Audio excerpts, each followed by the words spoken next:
আসসালামু আলাইকুম। কিছু কিছু সুশীল নামের বদমাইশেরা আছে এবং ভারতের গুলাম এবং পাঁচহাটা গুলাম যারা তারাই বলে ধানমন্ডির ৩২ নম্বর ভাঙ্গা দেওয়া সেটা ঠিক হয়নি।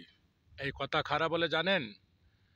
যারা বিএনপি চেয়ারপারসন বেগম খালেদা জিয়ার বাড়ি ছাড়া করেছিল সেই তারাই বলে, যারা জিয়া উদ্যানকে ভেঙ্গেছিল সেই তারাই বলে ধানমন্ডি ৩২ নম্বর ভাঙ্গা ঠিক হয়নি। যারা যে আন্তর্জাতিক বিমানবন্দরের নাম চেঞ্জ করেছিল অকারণে, জাতির কোটি কোটি টাকা ব্যয় করেছিল, সেই তারাই বলে ধানমন্ডির ৩২ নম্বর ভাঙ্গা ঠিক হয়নি। সেই তারাই বলে যারা ভারতের মদদে বাংলাদেশে সন্ত্রাসী করছে সেই তারাই বলে। যেমন ভারত নিজেই বলেছে যে ভারত এই বাংলাদেশের ধানমন্ডি সেটা ভেঙে দেওয়া ঠিক হয়নি। ভারতের এইসব কথা বলার অধিকার আছে?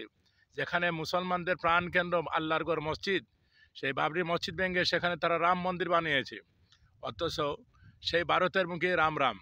সুতরাং ভারতে বাংলাদেশের এই ধানমন্ডি নিয়ে কথা বলার অধিকার কাউকে দেওয়া হয়নি। সুতরাং ভারত নির্লজ্জ বেহায়া, আর ওদের কিছু চেতনাদারী বাংলাদেশের সুশীল নামে বদমাইশেরা এই বাংলাদেশের আমজনতার সামনে বলছে ৩২ নম্বর ভাঙ্গা হয়নি। তারা নাকি আবার সুশীল। এই সুশীল বদমাইশগুলি বিগত ১৬টি বছর কোথায় ছিল? সুতরাং এদেরকে জুতা বেটা করে বাংলাদেশ থেকে বের করে না দেওয়া পর্যন্ত বাংলাদেশের এই শান্তি বিরাজ করবে না। সবাইকে ধন্যবাদ।